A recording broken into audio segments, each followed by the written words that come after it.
Collector కాన్ఫరెన్స్లో యూరియాపై ఏమని సరఫరాలో విఫలమయ్యాం, కలెక్టర్ల సదులో సీఎం చంద్రబాబు గారు. మీరే చెప్తున్నారు ఒకవైపు సరఫరాలో విఫలమైపోయినామని. ఈనాడు యూరియా వాడకం తగ్గిస్తే బస్తాకు 800 ఇస్తాం, ఎందుకు ఈ కన్ఫ్యూజను అని. ఇప్పుడు మేమేం చేసినాము, అయ్యా తక్కువ ఉంది అని అన్నాం. తక్కువ ఉంది అని అంటే మీరు ఒప్పుకోరు. కొంతమంది ఆర్డీఓకు ఏం పెద్ద ఆర్డీఓకు ఒక రైతుల తరఫున రిప్రజెంటేషన్ ఇచ్చేదానికి పోతే మొత్తం ఇక్కడికక్కడ ఆపి ఆంక్షలు విధించి ఎవరెవరికి. కన్నబాబు గారు ఫార్మర్ అగ్రికల్చర్ మినిస్టర్, ఆయన 3 సంవత్సరాలు వ్యవసాయ శాఖ మంత్రిగా ఉన్నారు. ఆయన బయటకు వస్తానంటే ఇంటి బయటకు వచ్చిన చూడు నీ మీద నువ్వు పొరపాటున ఏమైనా జరిగినంటే ఇవన్నీ నేను లోపలికి ఇస్తానని చెప్పి భయపడిస్తారు.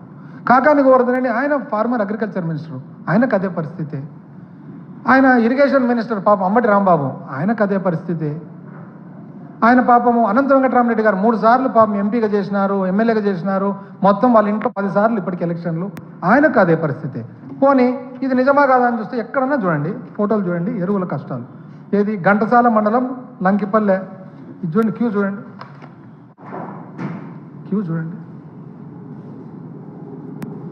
ఇది తప్ప అంటే మనం చెప్తే వస్తారా క్యూ ఇట్లా ఎక్కడన్నా కానీ. నెక్స్ట్ అదేవిధంగా ఘంటసాల మండలం లంకిపల్లె, పార్వతీపురం మన్యం, పార్వతీపురం. అదేవిధంగా విజయనగరం ఎస్కోట, అదేవిధంగా రాజాం ఎస్కోట రాజాం. అదేవిధంగా అనకాపల్లి తుమ్మపాలెము, తూర్పుగోదావరి జిల్లా తాళ్లపూడి. చూడండి, ఎవరైనా చూస్తే ఎలక్షన్లు ఏమో అనుకుంటారు క్యూలో నిలబడినది, కానిస్టేబుల్ మళ్ళీ పక్కన ఇట్టో ఎలక్షన్ మాదిరి ఉంది ఇది. ఈ విధంగా చూసుకుంటూ పోతే ఏలూరు నూజివీడు, చూడండి ఏలూరు నూజివీడు. ఆ తర్వాత గొల్లపూడి ఎన్టీఆర్ జిల్లా, గుంటూరు జిల్లా రేపల్లె, పామరు, సోమందేపల్లె సత్యసాయి జిల్లా, అన్నమయ్య జిల్లా. క్యూ చూడండి, అసలు ఇది చూడండి, ఇంకా చిత్తూరు జిల్లా కుప్పం, ఇది చూడండి, ఇంకా కుప్పం. సేమ్ ఎలక్షన్లో పోలింగ్ క్యూ మాత్రం లేదు. ఇది మేమేమని చెప్తే కోప్పడతారు. ఏమన్నా మేము ఇల్లు ఒక పక్క వర్షం పడుతుంటే పాపం పట్టుకొని ఉన్నారు. మరి యాక్చువల్గా జరిగిన ఏం చెప్తున్నా, ఒకటేమో తక్కువ ఉండేది కాక ఇంకోటి కూడా చేసినారు.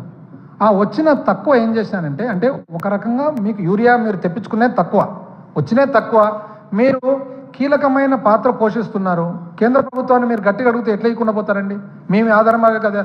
ఒకవేళ కేంద్ర ప్రభుత్వం వేరే విధంగా ఆలోచన చేసినా మీ మీద ఆధారపడినారు కాబట్టి మీరు ఏం చెప్తే అది చేయాల్సిందే.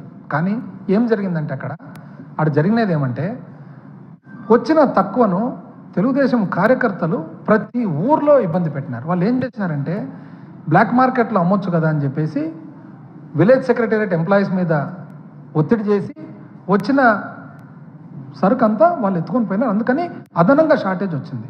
ఎందుకు దీనికి ఎగ్జాంపుల్ మా సొంత మండలం బేతంచెర్ల, కులములపల్లి అనే విలేజ్. పాపం విలేజ్ సెక్రటరీ ఒక లేడీ, మంచి అమ్మాయి. అయితే వచ్చిన 400 మూటలు వచ్చింది, ఎందుకంటే 200 కార్డులని. 400 మూటలు శుభ్రంగా ఇద్దరు తెలుగుదేశం లీడర్లు, సోకాల్డ్ లీడర్లు ఎవరైతే ఉన్నారో నాకింత అని పంచుకున్నారు. ఆ ఊర్లోనే ఇంకొక తెలుగుదేశం వాళ్ళు కూడా తెలుగుదేశం వాళ్ళే, వాళ్ళు వచ్చి ఇదేందండి ఇట్లా పంచుకుంటూ పోతే కానీ రైతులకు ఎట్లా అని వాళ్ళు అడిగినారు. వాళ్ళే కొట్లాడుకున్నారు, కేసులు అయినాయి. వాళ్ళు తెలుగుదేశం కొట్లాడి కేసులు అయ్యి 3 రోజుల క్రితము జీపులు వేసుకొని చంద్రబాబు నాయుడు గారి దగ్గర కంప్లైంట్ చెప్పేదానికి వాళ్ళే ఎరువుల కొట్లాట వలన విజయవాడకు జీపులు వేసుకొని 3 రోజుల క్రితం పోయి 10 జీపులు వేసుకొని అపాయింట్మెంట్ దొరకక వాపసు వచ్చినారు. మా డోన్ నియోజకవర్గం, నా సొంత నియోజకవర్గంలో 70 టన్నులు ఉష్ అయింది. ఆడ దానికి కన్సర్న్ ఆఫీసర్ని అడిగితే ఏమంటారు తెలిసిన, నన్ను ఎవ్వరేం చేసుకోలేరు, నాకు పైనుంచి బ్లెస్సింగ్స్ అంటారు. అంటే పైన అంటే ఎవరని పైనుంచి బ్లెస్సింగ్స్?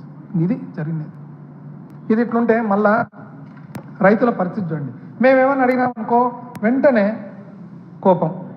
రైతుల పరిస్థితి ఒక పక్క యూరియా మద్దతు ధర చూస్తే ఎంత బ్యాడ్గా ఉందంటే బయట సిచ్యువేషను.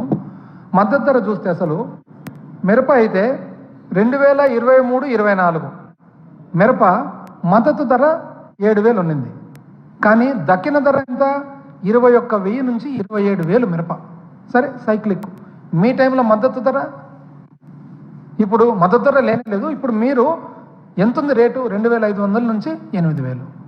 ఎక్కడ 21,000, 27,000, ఎక్కడ 2,500, 2,000. పత్తి అయితే మద్దతు ధర 2023-24లో 7,020 రూపాయలు.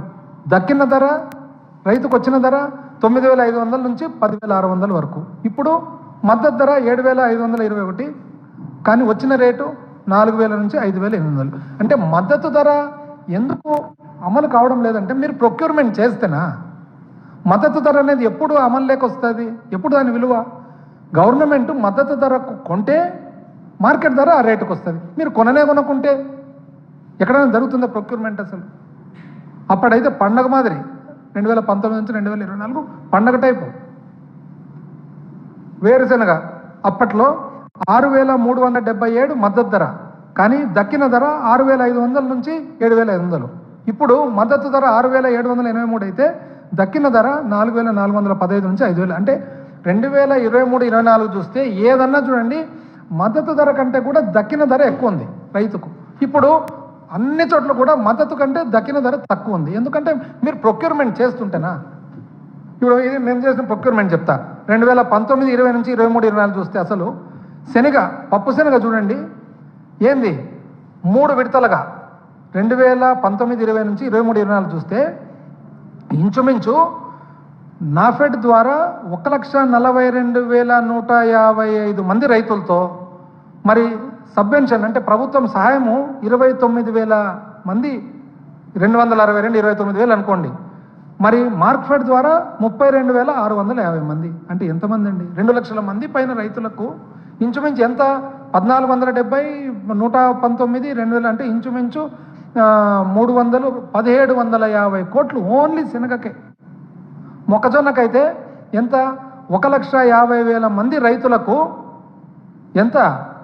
9,84,000 టన్నులు కొనడం ఎంత? 2,180 కోట్లు. ఇది ప్రొక్యూర్మెంట్ అంటే. ఇప్పుడు ఏమైనా ప్రొక్యూర్మెంట్ జరుగుతుంది? వినపడుతుందా ప్రొక్యూర్మెంట్ అని అసలు?